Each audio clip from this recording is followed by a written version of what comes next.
Programme में एक बार फिर खुशामदीद। मिनिस्टर साहब, हम खैबर पख्तूनख्वा के हवाले से ही बात कर रहे थे और आपके इल्म में होगा कि अभी सेनेट इंतखाबात के हवाले से हमने देखा कि पीपल्स पार्टी, मुस्लिम लीग नून और पीटीआई का इत्तेहाद भी हुआ।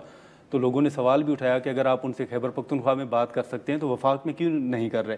और उसके बाद 9 मई की सज़ाएँ हो गई, तो उससे एक तासुर पैदा हुआ कि जो शायद सियासी इस्तेकाम के हवाले से बात हो रही थी, शायद अब सियासी तौर पर दूरियाँ मज़ीद बढ़ेंगी। आप समझते हैं कि वाकई अब दूरियां बढ़ेंगी, फिर पीटीआई तहरीक भी शुरू करने जा रही है? देखिए, मैं नहीं समझता कि सियासी दूरियां कभी वाक़तन कम हुई थी। ये एक उनको सूट करती थी सिचुएशन और पोजीशन जो उन्होंने वहाँ पे इत्तेहाद किया या एडजस्टमेंट की। इत्तेहाद तो नहीं, उसको एडजस्टमेंट ही कहा जा सकता है। वो फार्मूला वहाँ पे चला। मैं यही कहता हूँ कि वहाँ पे अगर ये फार्मूला चल सकता है तो फिर यहाँ पे भी कई फार्मूला चल सकते हैं। तो वहाँ पे बात करने के लिए अगर तैयार हैं और सियासी रवैयों पे नज़रसानी के लिए तैयार हैं तो यहाँ पे भी इनको सियासी रवैयों पे और सियासी पॉलिसीज़ के ऊपर नज़रसानी करनी चाहिए। हम तो बैठे हैं, हमने कई दफ़ा उनको दावत दी मुज़ाकरात से उठ के वो खुद गए। हम तो अभी भी वहीं पे उन्हीं नशिस्तों पे उसी मेज़ पे बैठे हैं। अब वापस आना है तो इन्होंने खुद आना है। जहाँ तक आपने बात की तहरीक के हवाले से, तो मैं नहीं समझता कि कोई ऐसी तहरीक चलने वाली है जिससे हुकूमत को कोई परेशानी है या कोई ख़तरा है। ये आपने ख़ुद ही देख लिया, कई लीडर्स जो हैं अपने इनके इतने तज़ाद है बयानात में। एक लीडर कहता है कि जी 90 दिन बाद होगा, एक कहता है 5 अगस्त तक जो है वो पीक पे पहुंचेगी। ग्राउंड पे देखें तो ज़मीनी हक़ाइक़ अक्सर मुख्तलिफ हैं और वहाँ पे ग्राउंड पे कोई पोजीशन स्टैंड नहीं कर रही, ना कोई एहतजाज हो रहा है। आएँ तो बिल्कुल आएँ, हम तो कहते हैं कि आएँ 100 बिस्मिल्लाह, हम वेलकम करेंगे। नहीं, लेकिन उस हवाले से कोई इन्फॉर्मेशन है कि उन्होंने कोई अप्लाई किया है वीज़े के लिए? देखिए, अभी तक फिल वक्त हमारी जो इतलात हैं एज ऑफ टुडे, उन्होंने किसी किस्म के कोई वीज़े के लिए दरख्वास्त नहीं दी। नाइकॉप का मैं कंफर्म नहीं कर सकता क्योंकि ये उनकी जो फुप्पो जान हैं अलीमा खान साहिबा, उन्होंने कहा कि उनके पास नाइकॉप हैं। लेकिन जहाँ तक मुझे, if memory serves me right, so उन्होंने पिछली दफ़ा जब आए थे तो वो वीज़ाज़ लेके आए थे। तो मैं नहीं समझता कि उनके पास नाइकॉप्स हैं। हाँ बिल्कुल, ना उनके पास पाकिस्तानी पासपोर्ट है ना नाइकॉप हैं, तो वो वीज़ा लेके आएंगे। और अगर वीज़ा लेके आना चाहते हैं तो हम 24 घंटे से कम वक्त में उनको वीज़ा इशू करेंगे क्योंकि उनको अपने वालिद से मिलने का हक़ है। उनके वालिद जो है अपने सेंटेंस काट रहे हैं, जो उनको सज़ा हुई है वो सर्व कर रहे हैं और कोई पॉलिटिकल सज़ा नहीं है, कोई पॉलिटिकल विक्टिमाइजेशन नहीं है। 190 मिलियन पाउंड की केस की जो है वो सज़ा है जो उन्होंने हकीकत से मुनाफी जो है जो पेश की अपनी काबीना में और अपने काबीना को लोगों को बंद लिफाफों में, और जो काबीना के अरकान के सामने उन्होंने चीज़ें छुपाई और फिर उसके बाद जिसको फ़ायदा पहुंचाया वो तमाम तर चीज़ें तो आपके सामने। लेकिन सर 9 मई में जिन लोगों को सज़ाएं हुई उस हवाले से फिर हुकूमत के ऊपर एक तनकीद ये भी हो रही है कि 9 मई में वो लोग जो मुलविस थे मुबैना तौर पर, जिन्होंने इंटरव्यूज़ दिए, जिन्होंने प्रेस कॉन्फ्रेंसेस की, जिन्होंने पीटीआई छोड़ दी, तो उनको क्या हुकूमत ने आम माफ़ी दे दी या आप समझते हैं कि नहीं, उनके खिलाफ भी कोई कार्रवाई होगी? देखिए, उनके खिलाफ कार्रवाई हो रही है। I'll share 2 examples with you। ये गलत तहासुर दिया जा रहा है कि शायद किसी ने कोई प्रेस कॉन्फ्रेंस की और कोई सियासी जमात ज्वाइन कर ली और उसके खिलाफ एक्शन नहीं हुआ। Fawad Chaudhry is a living example of that. Fawad Chaudhry ने प्रेस कॉन्फ्रेंस की, बेशक वो उसमें खामोश थे या कुछ अल्फाज बोले, एक सियासी जमात को भी ज्वाइन किया जो हुकूमत की इत्तेहादी है, बिल्कुल। लेकिन वो कहते हैं मैंने नहीं किए थे। बाद में तो उन्होंने डिनाई कर दिया, लेकिन वो भी 9 मई के केसेस उस वक़्त से भुगत रहे हैं। इसी तरह मेरे अपने हलके में अगर बात करें तो गुलाम सरवर खान, उन्होंने भी 9 मई की प्रेस कॉन्फ्रेंस की और उसके बाद इस्तेकाम पाकिस्तान पार्टी ज्वाइन की। लेकिन क्या हुआ, आज भी वो 9 मई के मुकदमात भुगत रहे हैं। तो ये 2 मिसालें तो मेरे सामने की हैं। उसके अलावा अगर आप खतीजा शाह की बात करते हैं कि वो ड्राइव कर रही थी या गाड़ी में थी तो उनके खिलाफ एक्शन नहीं हुआ। देखें, ये केस टू केस बेसिस देखा जाता है और केस टू केस बेसिस इस वजह से नहीं कि किसी की क्या एफिलिएशन है, case to case basis in the sense कि किसी के खिलाफ क्या मवाद है या उस एविडेंस की evidentiary value at the stage of trial क्या होगी।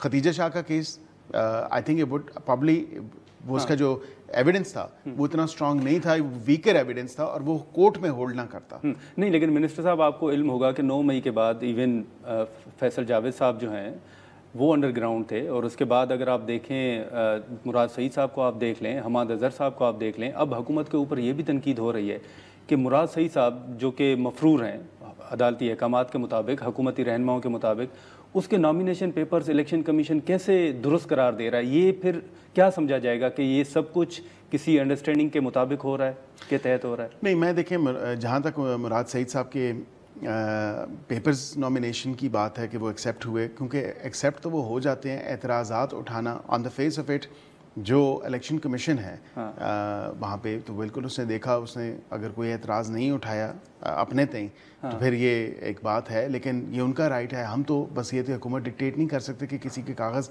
में क्या है, किसी के कागज़ों में क्या होना चाहिए।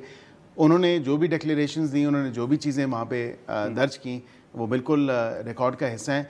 हुकूमत के किसी शख्स ने जो है ये बात मैं कह सकता हूँ कि एतराज़ नहीं उठाया, क्योंकि और ये क्या पॉलिसी थी मुझे तो उसका नहीं अंदाज़ा कि वहाँ से केपी, क्योंकि PMLN का एक ही रुकन मुंतखब हुआ है, बाकी तो PTI पीपल्स पार्टी के 2 हुए हैं और JUI के हुए हैं, तो उनमें से भी किसी ने नहीं उठाया। तो ये सवाल हम पे तो नहीं बनता, बस ये थे मुस्लिम लीग नून। मैं समझता हूँ कि इस तमाम तर मामले के ऊपर ये एक मुअम्मा है, मैं पहले भी कह चुका हूँ, जिसकी वजाहत के लिए मैं ख़ुद भी देख रहा हूँ कि इसकी क्या वजाहत हो सकती है। नहीं, लेकिन सर आप वज़ीर कानून हैं, अब अगर मुराद सईद साहब से हट के अगर अब बात करें, कोई मफरूर शख्स है वो नॉमिनेशन पेपर जमा करवाता है तो उसके सिर्फ इस बेसिस पर अप्रूव कर लिए जाएंगे कि किसी ने एतराज़ नहीं उठाया, इलेक्शन कमीशन का काम नहीं है कि वो देखे कि कौन है। मफरूरी तो मैं नहीं समझता कि can be counted as, I mean I definitely can not say with 100% certainty, लेकिन मैं ये ज़रूर आपको कह सकता हूँ कि खाली मफरूरी नहीं, हाँ उनके खिलाफ जो केसेस हैं, जो FIRs रजिस्टर्ड हैं, वो आपको दर्ज करनी होती है कि फ़लाँ केसेस में मैं, जो हम नेशनल असम्बली में देखते हैं कि नेशनल असम्बली में आपको डिक्लेरेशंस करनी होती है नेशनल असम्बली के नॉमिनेशन फॉर्म्स में। अब यहाँ पे उन्होंने क्या डिक्लेरेशंस किए, क्योंकि मैंने उनके कागज़ देखे नहीं। लेकिन सर दूसरा एक चीज़ है गुरमानी साहब, मैं आपको ये ज़रूर बताऊं कि अगर वो डिक्लेरेशंस गलत हैं तो फिर डेफिनेटली उनकी डिस्क्वालिफिकेशन होगी अगर वो डिक्लेरेशंस गलत हैं, और अगर वो अपना हलफ लेना चाहते हैं तो उससे पहले उनको ज़मानतें करवानी होंगी, और ज़मानतें अबूरी ज़मानतें हों, राहदारी की ज़मानतें हों, जो ज़मानतें हैं कबल अज़ गिरफ्तारी ज़मानतें हों, वो उनको करवाना ज़रूरी। लेकिन आज सेनेट के अंदर सलीम मांडीवाला साहब ने एक बड़ा पॉइंट उठाया है कि जो स्टैंडिंग कमेटीज़ हैं उनको अदालतों की जानिब से काम से रोका जा रहा है, और सेनेटर्स ने अटार्नी जनरल को ऐवान में बुलाने का मुतालबा भी किया है। वज़ीर कानून से भी उन्होंने कहा कि वो वज़ा दें, लेकिन वो मौजूद नहीं थे, आप मौजूद नहीं थे वहाँ पर। तो आप समझते हैं कि ये पॉइंट जो मांडीवाला साहब ने उठाया, ये कोई इशू चल रहा है? देखिए, हमें तो कोई ऐसा नोटिस मौसूल नहीं हुआ, और मैं I have to look into this. कोई भी अदालत जो है वो सेनेट, नेशनल असम्बली या उनकी कमेटीज़ की वर्किंग में कोई मदाखलत नहीं कर सकती। ये ट्राइकॉटमी ऑफ पावर्स है और separation of powers. Judiciary, executive, legislature का ये अपना अपना काम है, कोई एक दूसरे के काम में मदाखलत नहीं कर सकता। आईने पाकिस्तान का जो फ्रेमवर्क है वो क्लियरली डिफाइन करता है। अब वो अगर किसी कमेटी की वर्किंग को रोक रहे हैं या कोई स्टे ऑर्डर दे रहे हैं, ये देखने वाली बात है, और ये अदालत कर नहीं सकती। नहीं करती। अच्छा, 2 मुख्तसर सवाल होंगे। एक तो 27वीं आईनी तरमीम का बता दें, बड़ी बातें चल रही हैं कि शायद आप लाने जा रहे हैं, हुकूमत ला रही है। दूसरा, स्वात में जो एक वाक़या पेश आया एक मदरसे में, तो क्या कोई मदारस के हवाले से रिफॉर्म्स भी हुकूमत लाने का प्लान बना रही है? कोई ज़ेर गौर है ये मामला? देखिए, अब ये तमाम तर मामला जो है मदारस की रजिस्ट्रेशन, उनकी जो रेगुलेशन है, ये सूबाई सब्जेक्ट्स बन चुके हैं। अच्छा। क्योंकि हमने इस्लामाबाद की हद तक, आपने देखा होगा कि 26वीं तरमीम सिर्फ इस्लामाबाद की हद तक हमने वो मामला किया था, जो मदारस रजिस्ट्रेशन बिल था।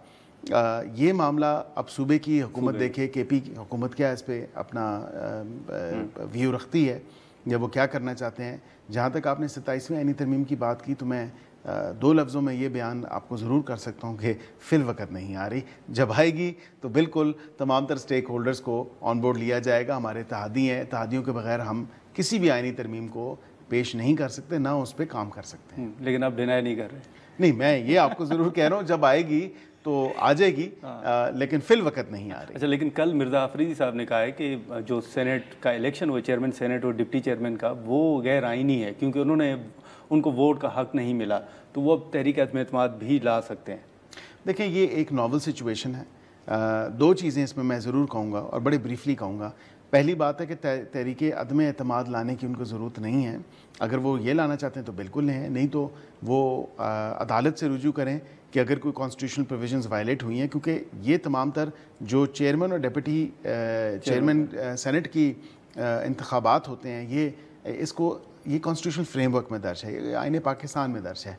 अगर ये समझते हैं उसकी कोई वायलेशन हुई है तो बिल्कुल उसको चैलेंज करें कि ये उस टाइम आईन और कानून के मुताबिक नहीं हुए।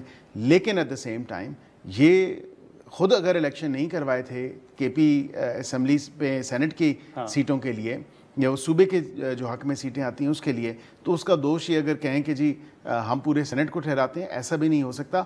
हाउस को बग़ैर चेयरमैन के, बग़ैर डेप्यूटी चेयरमैन के नहीं छोड़ा जा सकता। अब वो इस तरह तो कई और मिसालें निकल आएंगी कि जी उस वक़्त एक मेंबर मौजूद नहीं था और एक मेंबर का हलफ नहीं हुआ था, या एक मेंबर के ने वोट नहीं डाली थी, तो कई सवालात उठ सकते हैं। ठीक है, मैं नहीं समझता कि कोई लीगल इसमें वैल्यू जो है वो होल्ड करती है इनके। एक सर आखिरी सवाल होगा कि इस्लामाबाद के अंदर बलोच ख़वातीन की जानिब से गुज़िश्ता कई दिनों से एक एहतजाज जारी है, उनको प्रेस क्लब के बाहर कैंप भी नहीं लगाने दिया जा रहा। हुकूमत को इरादा रखती है कि उनसे बात की जाए या उनके तहफ़्फ़ुज़ात सुने जाएँ? देखें, अब ये मैं इस पे आपको कोई कमेंट नहीं करना चाहता। बड़ा ये एक सेंसिटिव टॉपिक है इस तमाम तर मामले के ऊपर, क्योंकि एहतजाज तो बिल्कुल मैंने सोशल मीडिया पे जो देखा है, गाए बगाए वो लोग आए हैं और उन्होंने एहतजाज किया है। हुकूमत अब क्या इस पर जो है राय रखती है, ये आपको मुतलका मिनिस्ट्री जो है वो ज़्यादा बेहतर बता सकती है। ठीक है, बहुत शुक्रिया मिनिस्टर साहब वक्त निकालने का। नाज़रीन, बैरिस्टर मलिक साहब की गुफ्तगू आपने सुनी। अब जैसे मिर्ज़ा आफरीदी साहब का हमने जिक्र किया कि वो तहरीक लाने का उन्होंने ऐलान किया है, इस हवाले से हम यहाँ पर एक मुख्तसर सा ब्रेक लेते हैं और ब्रेक के बाद मिर्ज़ा आफरीदी साहब हमें ज्वाइन करेंगे।